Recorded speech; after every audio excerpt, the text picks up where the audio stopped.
La réussite de ton application mobile dépend de trois grands piliers et tu vas peut-être être surpris, mais la technique n'est pas le plus important. Le premier pilier, c'est le product management. C'est ta capacité à avoir une vision produit et une stratégie claire. C'est-à-dire trouver un problème, comment est-ce que tu souhaites résoudre ce problème avec une fonctionnalité, comment est-ce que tu vas fixer une roadmap et comment est-ce que tu vas l'exécuter en étant aligné avec le marketing, le business afin d'avoir un projet qui soit viable. Ensuite, une fois que tu as défini une stratégie de product management qui est viable, tu vas pouvoir penser au product design.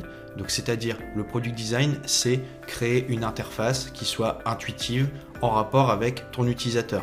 Parce qu'en fonction de ce que tu vas définir dans ta stratégie de product management, tu vas avoir un certain type d'utilisateur qui va se dessiner sur ce qu'on peut appeler un persona. En fonction de ce persona, le comportement que va avoir ton utilisateur ne va pas être le même s'il a 70 ans ou s'il a 30 ans. Donc tu vas devoir créer une interface qui correspond à l'utilisateur qui utilise ton application. Et enfin, une fois que tu as validé le product management et le product design, tu vas pouvoir passer à la partie technique, donc c'est-à-dire développer ton application.